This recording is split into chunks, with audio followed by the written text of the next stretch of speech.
In the late 800s, al-Andalus nearly tore itself apart.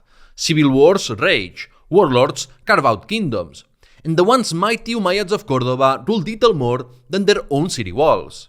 One particular rebel and former mountain bandit named Umar ibn Hafsun came closer than anyone to dethroning the Umayyads.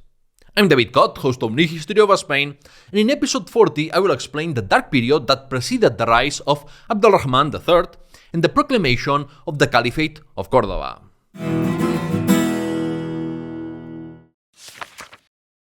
Overview of the Fitna of the Emirate of Córdoba.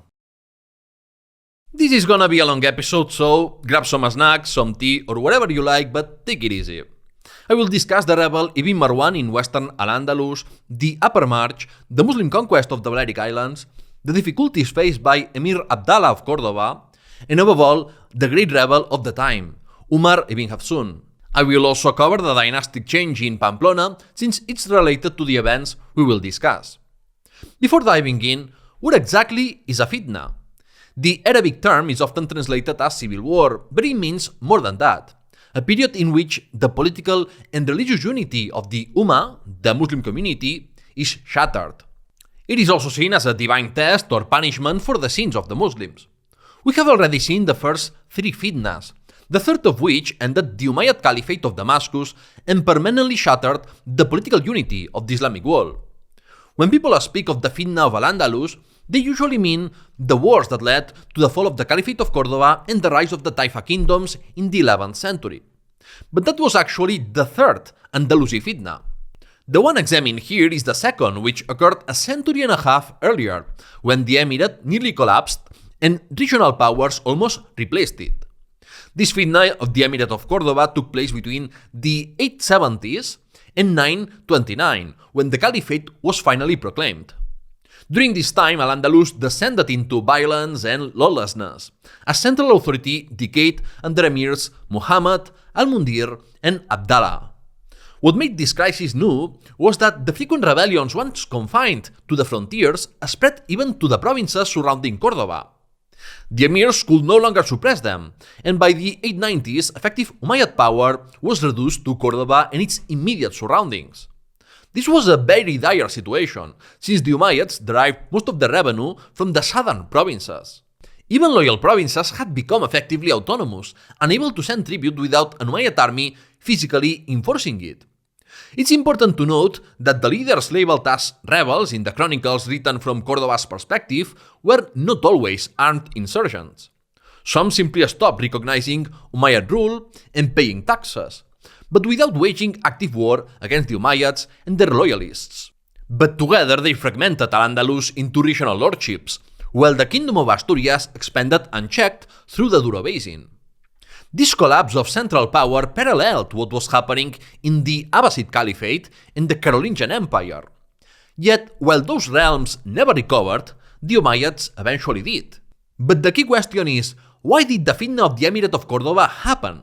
Why at that particular time? And what motivated those who started or joined the revolts?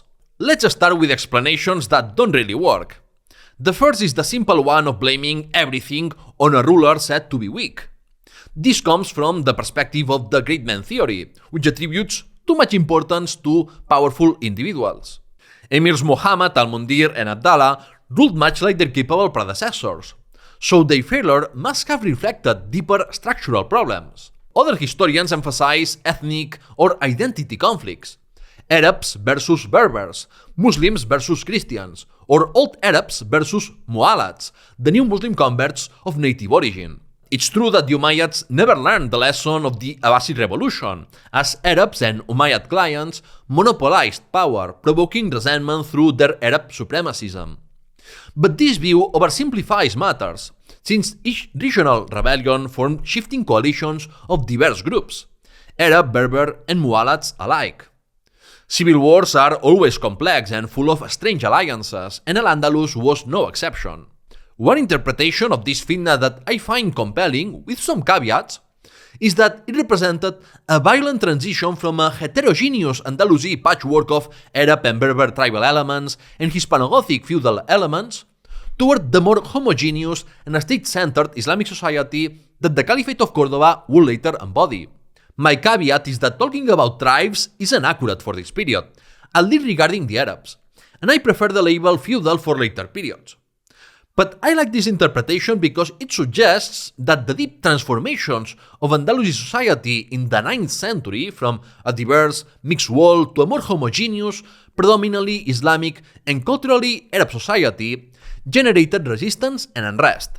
I explained this phenomenon in detail in episode 34, Arabization and Islamization of al-Andalus. You can listen to it if you haven't yet, and if you are enjoying this episode so far and you are new here, don't hesitate to subscribe to the show on YouTube or your favorite podcast app. You can also support this project and get exclusive benefits on Patreon. Rather than seeking one grand explanation for the Fitna of the Emirate of Córdoba, it's probably more useful to look at the multiple overlapping causes that motivated its leaders and participants. There may be more, but I have identified about 8 key sources of dissent. First, the heavy tax pressure imposed by Emirs Al-Hakam I and Abd al-Rahman II. Second, simple power struggles not based on ideological differences. Third, desires of political autonomy and resistance to Umayyad authority, seen as providing little benefit. Fourth, territorial ambitions and rivalries among clans or cities. Fifth, conflicts between rural areas and urban centers that extracted their tribute. Sixth, a desire for fairer land distribution since the Arabs had taken the best Gothic estates through conquest or marriage. Seventh, the desire of Muwallads and Berbers to be fully integrated into Islamic society without ethnic discrimination. And eighth, the discontent of militant Christians over Islamization. In the end, the fitna of the Emirate of Córdoba was so severe because revolts kept feeding new revolts, as the central government proved unable to send troops to suppress them or to secure the borders. Without the taxes and tributes needed to maintain a functioning bureaucracy and army, it became increasingly difficult for the Umayyads to recover. It's no surprise that whenever Umayyad authority was reimposed, or when an army temporarily passed through a region, it was always accompanied by tax collection, special levies, or fines depending on the territory's attitude. Taxation was a central issue throughout the entire crisis of the Emirate of Córdoba. The lack of a unified leadership or a common and coherent vision, the rebels' inconsistent coordination, their internal conflicts, and the survival of Umayyad loyalists ultimately allowed Abd al-Rahman III to suppress the uprisings one by one. The Rebellion of Ibn Marwan al-Jilliqi. In 868, a rebellion broke out in Merida led by Ibn Marwan al-Jilliqi, son of the city's former governor, who had been assassinated by the Berber Mahmud ibn Abd al-Jabbar. An Umayyad army quickly restored control as Merida's walls had previously been torn down to prevent such uprisings. The leaders of the revolt were captured and taken to Córdoba. Ibn Marwan and his followers were then incorporated into the Umayyad army, a common way to diffuse revolts, until he clashed with the Hajib or Prime Minister Hashim ibn Abdelaziz. Hashim embodied the racist arrogance and exclusivity of the old Arab elite, which offended many Muwallads like Ibn Marwan, who demanded equal access to power and dignified treatment. After repeated insults and encouraged by the example of the successful Banu Qasi rebellion in the Upper March, Ibn Marwan fled Córdoba in 875 and returned to the modern region of Extremadura to rise again. With a small following, he captured a fortress near Merida, but was besieged by the Emiral army for 3 months. When his supplies ran out, he surrendered and received a pardon, along with the governorship of Badajoz, meant to integrate him into the Umayyad client network and stop him from causing more trouble. A spoiler, that didn't work. The next year, he rebelled again. Meanwhile, many inhabitants of Merida migrated to Badajoz, transforming what had been a small rural settlement along the Guadiana River into a city. For this reason, Ibn Marwan is regarded as the founder of Badajoz. He requested permission to build on the hill on the right bank of the Guadiana, but the Emir instead ordered construction on the left bank so that if Ibn Marwan rebelled again, he couldn't destroy the bridge and block Umayyad access. Administratively, Merida remained the capital of the Lower March and fell under the control of a Berber clan. But in practice, Badajoz replaced it as the regional center, a position it retained into the taifa period. Ibn Marwan allied himself with the ruler of the Algarve and with another Muwallad, Sadun al-Surumbaki, the former Lord of Porto, whom you might remember from episode 38, Expansion and Betrayal under Alfonso III of Asturias. Their war against Emir Muhammad I lasted years, causing displacements and even leading to the temporary destruction of Badajoz. Ibn Marwan became the most persistent rebel of the late 9th century before the rise of Umar ibn Hafsun. A turning point came in 876, when Sadun arrived just in time to lift the siege.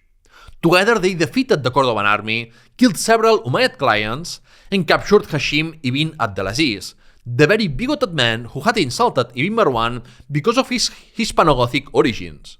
The rebel triumphantly sent Hashim to King Alfonso III of Asturias, delivering a humiliating blow to the Umayyads. To recover their chamberlain, Emir Muhammad and Hashim's family paid a massive ransom and offered hostages. Ironically, Muhammad's successor, al-Mundir, later executed Hashim for his overweening power, confiscating his property and imprisoning his family until Abdallah's reign. In the following years, Ibn Marwan and al-Surumbaki expelled the Berber Banu clan from Coimbra, which was soon taken by the Astur-Leonese kingdom. The Banu resettled in Alcácer do Sal and later extended their influence to Lisbon. This expansion prompted Ibn Marwan and al-Surumbaki to raid Lisbon and campaign through the Algarve and Huelva. For a time, Ibn Marwan and his men sought refuge in the Kingdom of Asturias, but the alliance collapsed after Christian troops massacred Muslims near Badajoz. Still a Muslim, he turned nominally loyal to the Umayyads while maintaining practical independence. Through military success and the ongoing Fitna, the Banu Marwan established a powerful client network across Extremadura and much of central and southern Portugal. Until around 930, Badajoz was effectively ruled as their family domain. The Banu Qasi stirred things up again. Meanwhile, in the upper march of northeastern al-Andalus, even more dramatic twists and turns took place than in the other frontier territories. In 870, the governor of Huesca was assassinated by Amrus ibn Umar, a descendant of an earlier governor loyal to Emir al-Hakam I. When the Emir dispatched troops against him, Amrus abandoned Huesca and sought aid from King García Íñiguez of Pamplona, though it's unclear what this alliance actually amounted to. Umayyad forces captured members of the Banu Amrus, executed them outside Zaragoza, and displayed their heads through Tudela and Córdoba as a grim warning. More serious was the renewed uprising of the Banu Qasi, the sons of Musa ibn Musa. After nearly a decade of lying low, they rebelled again in 872. From his stronghold in Arnedo, Lup ibn Musa and his brothers quickly seized Tudela, Zaragoza, Huesca, and Monzón, replacing the emir's governors with their own king. Such swift success suggests the Banu Qasi enjoyed local support from notable figures in each city and region, relationships forged since the days of Musa ibn Musa ruling the Upper March. These frontier notables likely valued the Banu Qasi's long-standing rebellious streak on the frontier and preferred local rulers who shared their interests to distant Cordoban officials. The news caught Córdoba completely off guard. Emir Muhammad himself led a campaign north and managed to retake only Huesca. When Amrus ibn Umar fled, the local elites invited Mutarrif ibn Musa to rule. He reinforced ties with Pamplona by marrying a daughter of García Íñiguez, another example of interfaith marriages motivated by political calculations. But his Christian wife warned him that the people of Huesca were unloyal. When these Banu Qasi began executing suspected conspirators, resentment grew. The townspeople invited Amrus back, who coordinated an attack. His forces struck from outside, while sympathizers opened the gates from within. The plan succeeded. Mutarrif and his sons were captured before help from his brothers could arrive. To earn forgiveness, Amrus delivered them to Emir Muhammad, who had them crucified in Córdoba, turning a failed campaign into a symbolic victory. Despite this, the Banu Qasi remained dominant across the Upper March. Musa ibn Musa's undeserved fame actually rests on the territorial gains achieved by his descendants, who expanded their influence further than ever before. The Umayyad emirs of Córdoba tried to undermine the Banu Qasi's power through a combination of military campaigns, fomenting internal divisions, and supporting rival dynasties entrenched in the Upper March. One of those families was the Banu Khalaf, who ruled over the district of Barbastro in Huesca province. The patriarch captured Ismail ibn Musa in Monzon and handed him over to the Emir. But for some unknown reason, instead of executing him, the Emir released Ismail, who returned to Monzon as if nothing had happened. He even married a member of the Banu Khalaf, but Ismail held a grudge over his earlier capture. So, during a feast celebrating the birth of his first son, Ismail captured his father-in-law and 8 brothers-in-law. When Umayyad troops advanced to punish him, he killed them all and took control of the Barbastro district. As Cersei once said, when you play the Game of Thrones, you win or you die. The struggle for supremacy in the Upper and Middle March. Taking advantage of the decline of Umayyad authority, the Upper March became the stage for a war among powerful local lineages, each seeking to fortify territories and assert dominance. After the death of his 3 brothers, Ismail ibn Musa became head of the Banu Qasi around 875, in rivalry with his nephew Muhammad ibn Lub. When an Umayyad army appeared to pressure him after his father's death, Muhammad ibn Lub surrendered Zaragoza to the Emir in exchange for a generous monetary compensation. This occurred in 875 and must not be confused with a second surrender of Zaragoza that occurred in 884 and was mediated by Count Ramon of Ribagorza and Pallars, which happened after Muhammad had taken the city from his uncle and paid for Umayyad aid against him in this way. A few years later, the city's elites elected Ismail ibn Musa as governor, in defiance of the Emir, who retaliated with several expeditions commanded by his son Al-Mundir. These frontier urban elites, though unnamed in the sources, clearly held enough power to choose their own rulers. During the summer raid against Zaragoza in 882, its suburbs were devastated, with many deaths and houses burnt. Around the same time, in Lleida, Ismail was forced to submit to the Emir and hand over hostages, weakening his position over both the Banu Qasi and the Upper March. His nephew, Muhammad, seized the opportunity to wage open war. With Umayyad support, he defeated and captured Ismail at Calahorra, forcing him to renounce Zaragoza, Tudela, and the clan's leadership. Ismail retained control over Monzon and Lleida, where he died in 889, after which Muhammad ibn Lub absorbed his domains. Between 885 and 907, under Muhammad ibn Lub and later his son Lub ibn Muhammad, the Banu Qasi reached the height of their power. After the family's internal war, Umayyad control in the Upper March simply faded, as Córdoba lacked the means to project authority so far north. Chroniclers differ on Muhammad ibn Lub's loyalty. Some call him a rebel, others a loyal frontier guardian. All agree, however, that he defended the Islamic borderlands, leading raids against Álava, Castile and Pamplona, and fortifying Nájera and Viguera, which served as a refuge for Muslim captives enslaved by the Christians of the north. Muhammad's prestige grew so much that the urban oligarchs of Toledo asked for a governor from his clan. But the hegemony of the Banu Qasi faced challenges. The Mu'allad Muhammad al-Tawil rose during al-Mundir's reign, killing the son of Amrus ibn Umar and taking his place as governor of Huesca. After Ismail ibn Musa's death, al-Tawil consolidated control by killing one of Ismail's sons, capturing another, and conquering Lleida and Barbastro. Both al-Tawil and Muhammad ibn Lub appealed to Emir Abdallah to arbitrate, as the Emir ruling Córdoba was still considered the ultimate source of authority in al-Andalus. Abdallah favored the Banu Qasi for their past loyalty. In 890, the Arab Banu Tayyib clan assassinated the Umayyad governor of Zaragoza and seized the city, ruling it until 1039. Abdallah recognized their control, and though Muhammad ibn Lub tried repeatedly, he never retook Zaragoza. He died outside its walls in 898, though his followers maintained the siege for several more years. That same year, chronicler Ibn Hayyan reports that there were talks of an alliance between Umar ibn Hafsun and Muhammad ibn Lub that, had it materialized, might have delivered a fatal blow to the Umayyads. But Muhammad, occupied fighting the Tuyyibids, sent his son Lub to negotiate.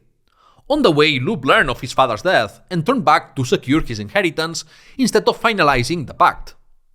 Indeed, like Voltaire's, others attacked. King Alfonso III of Asturias launched an attack on Tarazona, which the Banu Qasi successfully defended. Meanwhile, Muhammad al-Tawil also moved against them.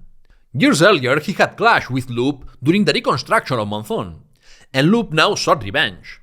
When Al-Tawil attempted to resupply besieged Zaragoza, Loop intercepted, defeated, and captured him, proving himself a worthy heir. This conflict revealed the fragility of frontier politics. At any sign of weakness, rival Muslim and Christian lords pounced. Al-Tawil was forced to surrender Barbastro, parts of the district of Huesca, and pay a vast ransom to be released. Over time, relations improved. The Banu Qasi forgave the remaining debt, Al-Tawil recovered Huesca's countryside, and Loop even married one of Al-Tawil's daughters, sealing peace between their families. Loop ibn Muhammad proved to be a capable military leader. He inflicted a deadly wound on Count Wilfred the Hairy of Barcelona, ravaged territories of Alfonso III of Asturias, and even defeated him in battle. Yet fortunes shifted quickly. In September 907, Loop fell into an ambush set by King Sancho I of Pamplona and died in combat at the age of 38, a fitting end for a warlord. His death strengthened the legitimacy of the Jimena dynasty in Navarre and marked the beginning of the Banu Qasi's rapid decline. Their territories were soon divided among Muslim and Christian rivals, the Banu Amrus, Banu Tuyib, Banu Al-Tawil, and the dynasties of Pamplona and Leon, until the Banu Qasi vanished from history by 924. Meanwhile, in the Middle March, the capital Toledo fell into the hands of a guy who was defeated in 887 by the Banu Dilnun of Santander, but he retained control and sought an alliance with Alfonso III. In this climate of instability and cordial relations with Oviedo, most Arabs from Toledo migrated to populate Zamora, newly integrated into the Asturian kingdom. A year before his death, Muhammad ibn Loop briefly captured Toledo with the help of a local faction, proof of how central the city was in frontier power struggles. But after the assassination of Toledo's governor, a cousin of Loop ibn Muhammad in 906, the Muslim ally of Alfonso III regained power, and the king of Oviedo visited the city amicably before being overthrown by his sons. The Kingdom of Pamplona, from the Arista to the Jimena dynasty. In 905, a dynastic change took place in Pamplona. Fortun Garcés, the one-eyed of the Arista dynasty, was replaced by Sancho Garcés of the Jimena line, also known as the Sancho dynasty after its first king. That fact is clear, but why and how it happened remains debated since sources of this period are scarce and often contradictory. The story begins with the Umayyad raid of 860, when Fortun, heir to King García Íñiguez, was captured and spent about 20 years in Córdoba as a well-treated hostage. Combined with García's earlier Viking ransom, this weakened the leadership of the Arista dynasty. In late antiquity, Vasconia was politically fragmented, ruled by small local chieftains. Íñigo Arista emerged as Lord of Pamplona in the early 9th century, yet that legacy persisted. Other Vascons still held white autonomy, and Frankish and Arab chroniclers often treated them as equals to the king. The Arista family's rule was therefore never strong, and replacement by another powerful house was always possible. Some sources even suggest that during the interval between García Íñiguez and his son Fortun, a regent from the Jimena family exercised authority. When García died in 882, the Emir allowed Fortun to return to Pamplona as if he was a mere provincial governor from Córdoba's perspective. But the aging ruler, long absent from his homeland, was detached from local realities and failed to defend Pamplona against attacks from Mualad warlords of the Upper March. To his credit, restraint may have spared his people harsher reprisals from the still strong Banu Qasi. The transition from Arista to Jimena rule has inspired many theories, non-definitive. The Jimena family may have co-governed alongside the Arista since García Íñiguez's time. Both houses probably had common ancestors, Jimeno the Strong, a Vasconic leader who fought Emir Abdelrahman I, which will explain why the dynastic change caused little upheaval. The Jimenas already held influence and legitimate claims. Sancho Garcés descended from a Pamplonese region, and his mother, the Dildis, was sister to Count Ramon of Ribagorza and Pallars. His marriage to Toda of Pamplona, daughter of Oneca Fortúnez and granddaughter of Fortun himself, further strengthened his legitimacy. One plausible explanation for the dynastic shift is that Fortun renewed his alliance with the Banu Qasi, which displeased many within Vasconia and neighboring Christian polities. As mentioned in episode 32, The Birth of the Kingdom of Pamplona, the Arista rulers lived a contradiction: outwardly vassals of Córdoba, inwardly Christian kings. Many Vascons disapprove of their friendly relations with Muslim frontier lords. For political and family ties rather than religious or ideological reasons, Count Ramon of Ribagorza, the Count of Aragon, and perhaps the King of Asturias supported Sancho de Garcés' rise to power. It's unknown whether the transfer of power involved conflict or a peaceful coup, but evidence suggests a non-violent transition, with Fortune retiring to the monastery of Leyre. Kindly nicknamed Sancho Abarca for his simple attire and the rustic sandals he wore, abarca being a type of sandals, the new king was reputedly a skilled warrior before ascending to the throne. Amid frequent raids from the Upper March, the Navarrese needed a strong military leader. Sancho Garcés shifted Pamplona toward an independent kingdom allied with its Christian neighbors against the Muwallad frontier lords. The Emir Abdallah, confined to Córdoba. Up to this point, we have seen what occurred in the frontier marches during the Fitna of the Emirate of Córdoba. Now we turn to what was happening within Córdoba itself and the core provinces of al-Andalus in the south, where the most dangerous events for the survival of the Umayyad dynasty unfolded. Recall that Emir Muhammad had succeeded his father Abdul-Rahman II in 852 and reigned until 886. The first part of his reign was relatively stable, dominated by the revolt of Toledo. But in its latter years, things began to spiral out of control and rebellions multiplied. Adding to this turmoil were devastating earthquakes, droughts, torrential rains, famines, and waves of refugees, who were often driven to settle in highland areas where it was easier to resist central authority. As a symptom of worsening conditions, the minting of silver coins fell sharply, stipends were cut, and corruption and abuses by provincial governors deepened hostility to Umayyad rule. Muhammad I was followed by his son al-Mundir, whom I will discuss in the next section, and reigned less than 2 years. And al-Mundir was succeeded by his brother Abdallah, grandfather of Abdul-Rahman III, who ruled between 888 and 912. For several years, coinage nearly ceased. The emir no longer controlled the silver supply or much of al-Andalus itself. No major construction projects were undertaken, and no extravagant spending occurred. Every dinar went to survival. Abdallah even abolished the post of Hajib and relied on a council of eunuchs for advice. These dire conditions turned Abdallah into a devout Muslim and a cautious, distrustful ruler. He even built a private passage between the Umayyad palace and the Great Mosque of Córdoba to reduce the risk of assassination. Driven by both legitimate fears and paranoia, Abdallah did not hesitate to eliminate Umayyad relatives he perceived as political threats. These included 2 brothers and 2 of his own sons, one of them the heir apparent and father of Abdul-Rahman III. By the 890s, Umayyad authority was reduced to Córdoba and its surroundings, continually harassed by rebels, while the rest of al-Andalus functioned as autonomous regions. Emir Abdallah often had to recognize powers that had arisen illegitimately, becoming more a symbolic source of legitimacy than an active ruler, much like the weakened Abbasid caliphs. Yet he deserves credit. Through prudence and selective alliances with loyal Umayyad relatives and clients, Abdallah preserved the dynasty during its darkest hour. With measured, calculated action, Emir Abdallah used the limited means at his disposal, diplomacy, what remained of his army, political assassinations and intrigues, and his continued role as the ultimate source of legitimacy, to ensure the survival of the Umayyads and gradually recover authority. In the latter half of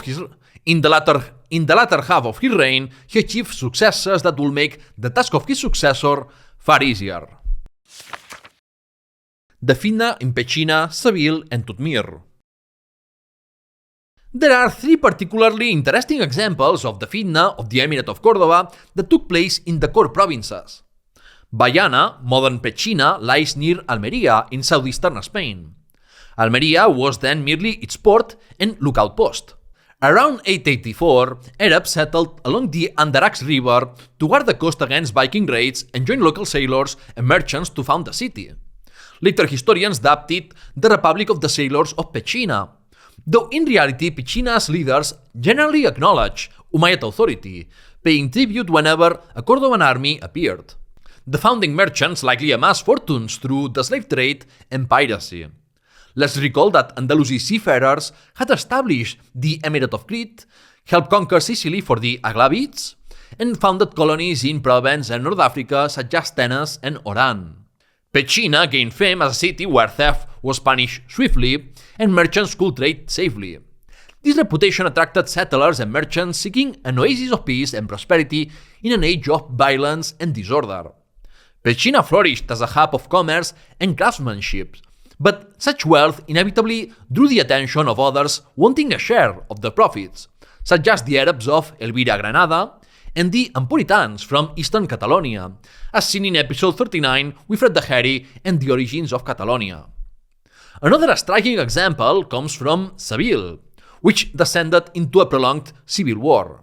The Arab lineages of the Banu Hayy and Banu Khaldun, families claiming both Arab and Visigothic royal ancestry, joined forces against the Mu'allad lineages that dominated the city. After a year of bloodshed, Berber raids, and urban unrest, the two Arab houses, supported by Berber clients and rebels from neighboring Sidonia, Carmona, and Niebla, exterminated Seville's ruling elite and massacred many Mu'allads and Christians. This episode shows that the Fitna was not a simple ethnic war. Arabs, Berbers, and Mu'allads fought and allied across group lines in a struggle for power and patronage networks. The civilian conflict formed part of the wider rebellion against Emir Abdallah. Even Umar ibn Hafsun intervened, killing Umayyad officials sent to restore control. For a time, Seville lived under a fragile truce, with a designated governor who held no real power. Abdallah, ever cunning, deepened the rivalries among the Arabs. In 899, the Banu Hayy invited the Banu Khaldun to a feast and massacred them, a scene worthy of a political thriller, becoming sole masters of Seville. The late 14th century philosopher and historian Ibn Khaldun descended from one of the survivors of the massacre. Meanwhile, the patriarch Ibrahim ibn Hayy secured formal recognition from the Emir as governor of Seville and Carmona, since Abdallah lacked the means to confront him. Ibrahim is even described as king of Seville, for he effectively ruled a petty kingdom before the 11th century taifas. He kept a standing army of 500 cavalry, founded textile workshops, appointed local officials, collected taxes, and hosted a cultured court of poets and artists. At one point, he allied with Umar ibn Hafsun, but when Abdallah returned his son, who had been sent as a hostage, he broke with the rebel and resumed paying tribute to Córdoba. After his death in 910, his sons divided power between Seville and Carmona. Abd-al-Rahman III later exploited this division to reincorporate both cities under Umayyad control. The third case lies in Tudmir, the enlarged region of Murcia between Almeria and Valencia, where the Mu'allad Daysam ibn Ishaq established de facto rule in the 880s. Allied with Umar ibn Hafsun and backed by local silver mines, Daysam minted coins in his own name and maintained an army of 5,000 men. Celebrated as generous and brave, he became a popular local ruler and patron of poets. After his death in 906, his two sons inherited his territories, but soon his African soldiers and Frankish mercenaries rebelled, killing one of them. This episode reveals the diverse composition of Andalusi armies, mixing black slaves and Christian mercenaries, perhaps from the Spanish March. A campaign of 896 exemplifies the Umayyads' decline and how their army resembled a gang of thugs as much as any rebel group. A mere 300 men left Córdoba to punish Daysam for aiding Ibn Hafsun. On their march through Jaén and Baeza, they burned fields and looted crops, devastating rebel lands but also alienating civilians. The scene in Andalusian summer heat and torrential rains demoralized the small expeditionary force, but they pressed on, driven by hunger and orders. After welcoming a caravan carrying the tribute from Pechina, they besieged a fortress defended by Berbers from Cuenca and Talavera. Nonetheless, the volunteers preferred looting easy targets to defeating the defenders, which allowed the Berbers to put the Umayyad force to flight. They had more success near Alicún de Ortega in Granada, where they expelled Mu'allad rebels and settled Arabs and Berbers there as punishment. In Tudmir, however, they failed to capture key strongholds loyal to Daysam ibn Ishaq, such as Vélez Blanco and Vélez Rubio. Why would provincial Andalusis remain loyal to Córdoba when its armies pillaged their fields and caused deaths instead of offering protection? In Lorca, Daysam's main fortress, several Umayyad soldiers even deserted to join him, drawn by his generosity, in contrast to Abdallah's forced austerity. The Islam ultimately retained control of his territories but suffered military defeats, and his lands were severely punished for the rebellion. The return journey to Córdoba was arduous. Thirst killed 30 men and numerous animals, a reminder of the critical importance of logistics in medieval warfare, and that most campaign deaths came not from battle but from hardship. The 896 campaign in Tudmir is a striking example of how the Umayyad tax system and authority had collapsed, and why so many Andalusis came to despise the Umayyads. There was nothing glorious about the wars of the Fitna, only misery. The Muslim conquest of the Balearic Islands. In the 10th century, the Balearic Islands re-emerged in historical sources after centuries of obscurity. As discussed in episode 22, the Muslim conquest of the Iberian Peninsula, a son of Musa ibn Nusair raided the islands in the early 8th century, before the fall of the Visigothic kingdom. Most evidence suggests the Byzantine Empire effectively abandoned the Balearics after losing North Africa in 698, since it no longer made strategic sense to maintain distant outposts like Ceuta or the islands. However, modern historians such as Guillem Rosselló and Josep Amengual argue that limited Byzantine administration may have persisted into the 8th and 9th centuries, citing Arabic texts, lead seals, and a Carolingian reference. Still, Byzantine coin finds diminish sharply in the 9th century. In any case, imperial control, if it existed, was partial. The Balearics' isolation allowed local elites to rule autonomously, maintaining only tenuous links with Constantinople through Sardinia. The political fragmentation or statelessness of the Balearic archipelago is confirmed by accounts of both Carolingian and Umayyad attempts to exert influence there, without any apparent reaction from the Greeks. During Charlemagne's reign, Balearic notables had appealed to the emperor for protection against Andalusi pirates from Tortosa. Later, in 848, Emir Abdelrahman II exploited Carolingian weakness and his newly built fleet, created after the Viking raid of 844, to send an expedition demanding tribute from the islands. The campaign reminded both the Franks and local rulers that the Umayyads claimed the Balearics as part of the Andalusi sphere of influence. Shortly before the Muslim conquest, the Bishop of Girona petitioned the Pope to confirm his diocese's authority over Mallorca and Menorca. The Pope declined, likely to avoid offending the Byzantine Emperor, nominal overlord of the islands. In the early 10th century, a pilgrim named Isam al-Hawlani was shipwrecked in the Balearics on his way to Mecca. After conducting some raids, he recognized their economic potential and went to Córdoba to propose the annexation of what they called the Eastern Islands. Emir Abdallah approved, promising him the governorship if successful. Why undertake such a campaign during the Emirate's turmoil? Likely because reports of a Shia rebellion in North Africa, soon to lead to the rise of the Fatimids, made it urgent for Córdoba to secure the Eastern Mediterranean routes linking al-Andalus and Kairouan. Abdallah didn't have to spend a penny, because al-Hawlani raised a private fleet and army, probably financed by wealthy maritime merchants from Tortosa and the Valencia region. By 903, the conquest was nearly complete, except for the fortress of Alaró, which held out until 910. Al-Hawlani renamed Palma Medina Mallorca and rebuilt it in Islamic style, transforming it into a prosperous trading port. The Balearics flourished as part of the Islamic world, enriched by new crops, irrigation, and Mediterranean commerce. And the islands were quickly colonized by Andalusi families. Al-Hawlani died in 913 and was succeeded by his son, recognized as governor by Abdelrahman III. He ruled until 962, when he retired to make the pilgrimage to Mecca. The Balearics thus became, for several decades, a kind of hereditary fiefdom under this family. Umar ibn Hafsun, the greatest threat to the Umayyads. It's impossible to discuss the fitna of the Emirate of Córdoba without mentioning Umar ibn Hafsun, the most notorious rebel and the gravest threat to Umayyad rule.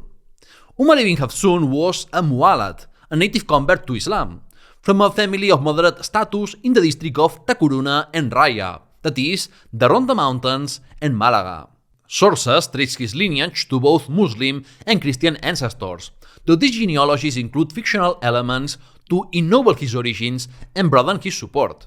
Fueled by his early successes and messianic prophecies foretelling the fall of Arab supremacy in Iberia, Umar sought to overthrow the Umayyads and rule al-Andalus himself. Umayyad chroniclers, naturally hostile to him, accused him of proclaiming himself the supreme lord of his people, a Quranic reference to the pharaohs who claimed divinity and thus offended God. Umar was an opportunist, not a man of firm convictions or a coherent political program. His career was marked by shifting allegiances and contradictory reports of conversion between Islam and Christianity. His only consistent goal was to amass power and replace the Umayyads with his own dynasty. He allied with any force, internal or foreign, that could serve his cause and keep the Hafsunian rebellion alive, betraying allies and enemies alike whenever convenient. The Taifa period historian Ibn Hayyan, nostalgic for Umayyad order, portrayed Umar as a cruel despot who robbed innocent villagers and punished those who resisted him. Yet the Umayyads behaved little better, as shown by their campaigns of devastation in rebel provinces. His followers came from many backgrounds: peasants, bandits, mu'alads, Mozarabs, and some Berbers, joined by mercenaries and the discontented. His movement thus included true believers in the anti-Umayyad, anti-Arab cause, opportunists seeking wealth and status, mercenaries loyal only to payment, and others coerced into joining the Mu'alad warlords' forces. To justify his rebellion, Ibn Hafsun is credited with saying, quote, "For too long you have borne the yoke of this sultan who seizes your property and imposes unbearable burdens upon you, while the Arabs heap humiliation on you and treat you as slaves. I seek only to bring you justice and free you from your servitude." End quote. Umar was no Robin Hood. Though he imposed lighter taxes than the Umayyads, he still collected tribute and profited from raids and slave sales. Older national Catholic narratives portrayed him as the leader of an anti-Muslim Spanish nationalist movement. But this is untenable. His goal was not to restore a pre-Islamic order, but to challenge the Umayyads and Arab dominance. Manuel Acién later interpreted him as champion of a Hispano-Gothic landowning class resisting Islamic taxation, though Maribel Fierro countered that there is no evidence of either noble descent or the continued existence of Visigothic rent-based lords. The rebellion was rather a coalition of the marginalized and ambitious, united more by grievance than ideology. Now let us turn to the origins and development of Ibn Hafsun's rebellion up to the enthronement of Abd-al-Rahman III. According to Arabic chronicles, Umar was flogged for crimes in his youth by the governor of Raya province and fled to Tahert, capital of the Ibadi Rustamid dynasty in Algeria, a country with a strong diplomatic and economic ties with the Emirate of Córdoba. There, he supposedly worked for a tailor until a prophecy foretold he would found a great kingdom. This is a typical story told after the fact to keep the messianic expectations that surrounded his figure alive and draw a parallel between Umar and Abd-al-Rahman I. Still, it is believable that he lived for a while in North Africa. Returning to al-Andalus around 880, Umar became a bandit leader with his uncle's support, establishing his base at Bobastro, a fortress in the narrow Gaitanes Gorge near Malaga. Mountain strongholds like these were typical refuges in turbulent times, to live safer and escape Umayyad authority. The Visigoths had faced similar difficulties with such fortified rural settlements, which later Abd-al-Rahman III would dismantle to reassert control over the population. Shortly before the Hafsunid revolt, the governor of the district of Malaga had sharply raised taxes, prompting many to flee into the mountains, ideal terrain for Umar's ambition. His band ambushed travelers and attacked villages, but usually offered submission and lower taxes in exchange for loyalty and supplies. The governor appointed by the Umayyads pursued him unsuccessfully and suffered several defeats, which helped spread Umar's name across al-Andalus. In 883, a Cordovan general defeated him, and Umar was taken to Córdoba with his men. Rather than execute them, the Emir enrolled them in his army, as had happened with other rebels. Umar rose quickly and even acted as one of the leaders of a summer campaign against the Christians of Alaba. Umar ibn Hafsun's revolt could have remained a mere footnote in the history of al-Andalus, but the Mu'alad was mistreated by a client of the Umayyads who refused to accept new competitors for the few positions of power shared among the dynasty's clientele. Arab Syrian troops and established clients received a more generous share of the booty and were paid more than Umar's followers. When the Emir, facing financial strain, cut salaries further, Umar saw more opportunity to gain wealth and power in revolt than in service. He fled Córdoba, returned to Bobastro, and soon captured key strongholds such as Archidona, Jaén, and Cabra. Though the crown prince, al-Mundir, retook Cabra and executed many rebels, the rugged terrain of the Betic mountain range hindered a decisive victory. In August 886, al-Mundir besieged Bobastro, but decided to abandon the campaign upon hearing of his father Muhammad I's death. His reign ended bitterly after 34 years due to widespread uprisings. Al-Mundir hurried back to Córdoba to secure the oaths of allegiance that confirmed him as Emir. His short reign, lasting less than 2 years, was devoted entirely to personally fighting Ibn Hafsun. Chroniclers describe al-Mundir as a brave and energetic warrior prince who, had he lived longer, might have ended the Fitna. He again laid siege to Bobastro, and when Ibn Hafsun appeared ready to surrender, he requested acceptance as an Umayyad client and safe conduct to Córdoba. The Emir granted his request and lifted the siege. Yet it was only a ruse. When al-Mundir sent gifts and mules to carry the rebels' belongings, Umar seized them and retook Bobastro, declaring himself its lord once more. The chroniclers brand him deceitful and treacherous, though it's hard to explain why the Umayyads repeatedly forgave a man who betrayed them time after time. Fool me once, shame on you. Fool me twice or more times, shame on me.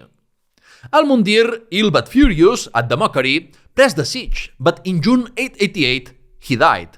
Whether from a wound or illness is uncertain. Chronicler Ibn al-Qutiyya claimed his brother and successor, Abdallah, poisoned him, though this seems doubtful. Abdallah had shown little ambition for power and even hesitated to announce his brother's death for fear of demoralizing the troops. Once news spread, the army withdrew, and again the death of an emir saved Ibn Hafsun. Umar attacked the retreating force, but Abdallah asked him to respect the mourning period and tried to buy his loyalty by appointing him governor of Raya, Malaga district. Ibn Hafsun used this post only to keep building his own autonomous power base. He controlled some of the richest Andalusi provinces, which combined with the direct threat he posed to dynastic continuity, made him the most dangerous of all rebels.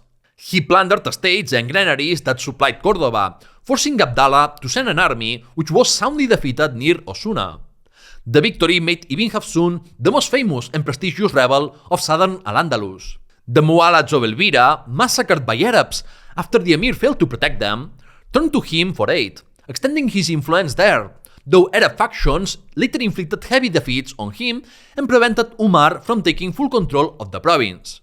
In 889, Ibn Hafsun, perhaps wanting to avoid overreaching, offered Córdoba peace to end hostilities in return for recognition of his domains.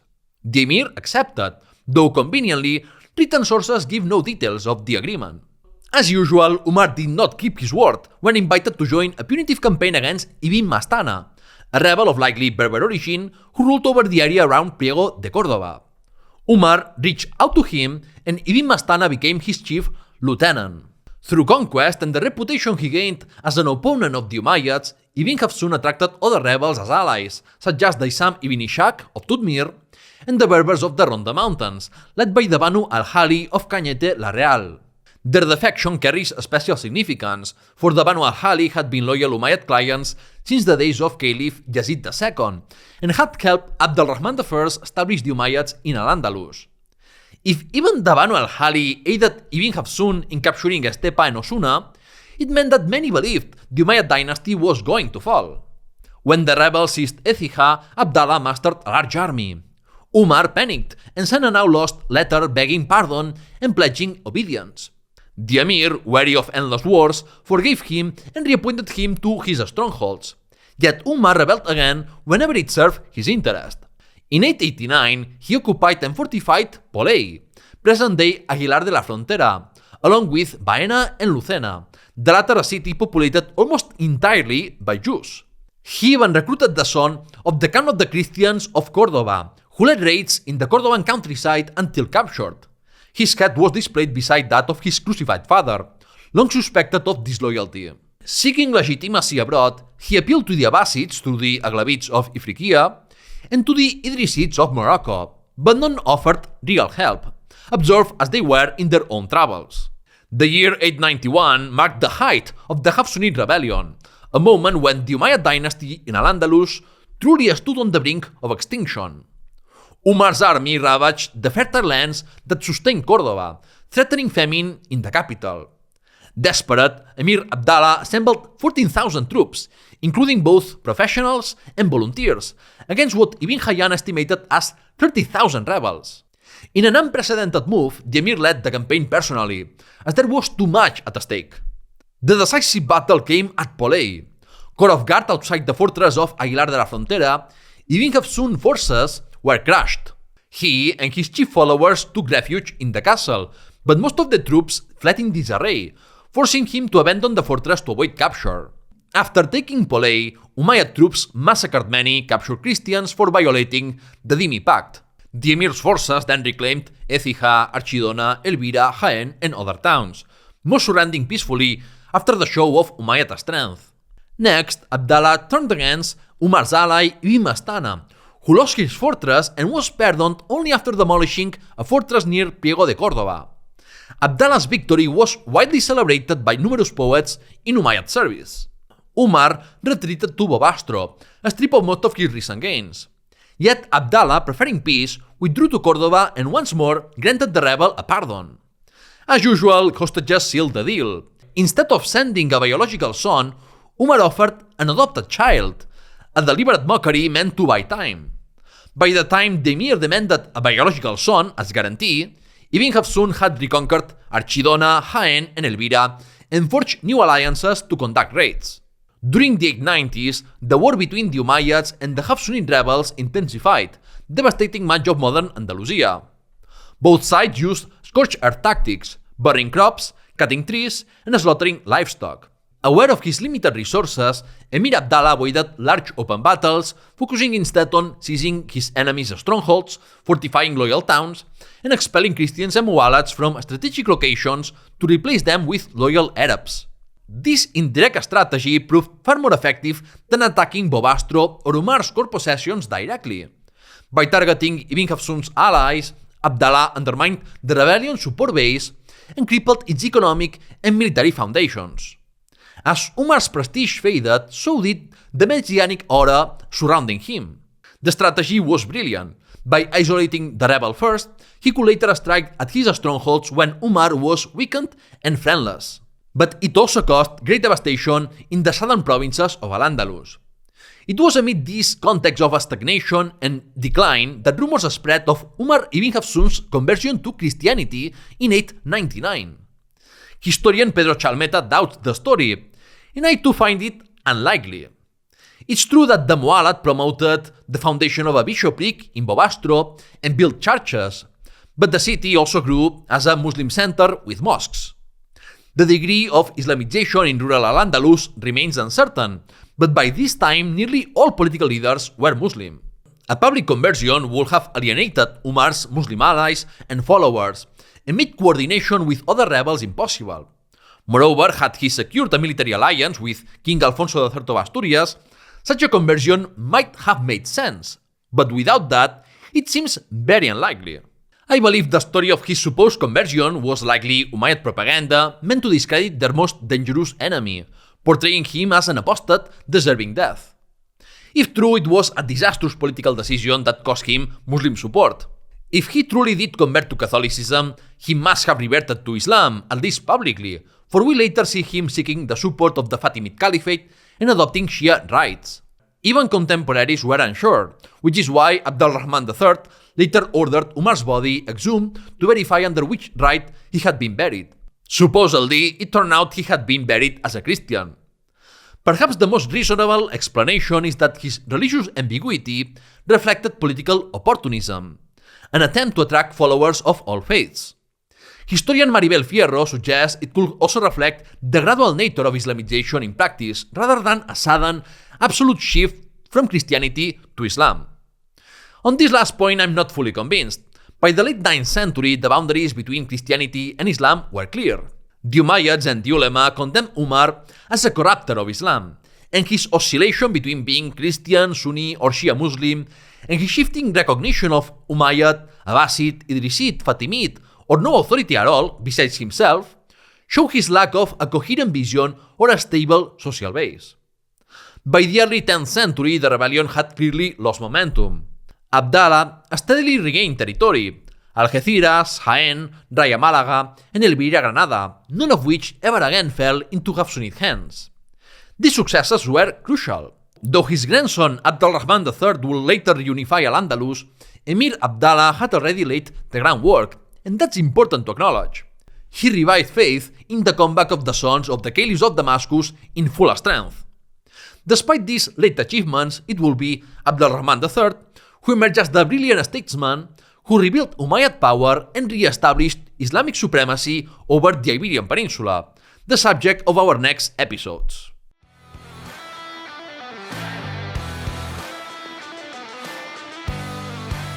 The verdict! In today's verdict, I want to shift the focus back to the ordinary people, those who are rarely mentioned in written sources or who appear only as nameless collectives. The powerful had choices, but many others, affected by their decisions, couldn't decide their fate.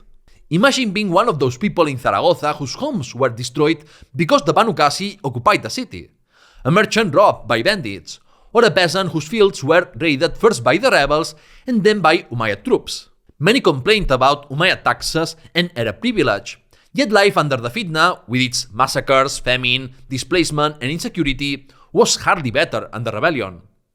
In the end, it's always the ordinary citizen who pays the price. And with that, the verdict ends. That wraps up this episode, but before you go, don't forget to hit the like button, share, and leave a comment with your thoughts on the Fitna. You can support my work with a one-time donation or by joining my Patreon community in exchange for exclusive perks. You can find the links in the description. Since this episode was long, I count it as 2, and the next one will come out next month. But you will have more new content on the YouTube channel. In the next episode, I will explore the early reign of Abdalrahman III, the rise of the Fatimid Caliphate in North Africa, and the reigns of the sons of Alfonso III of Asturias. Thanks for listening, and see you next time!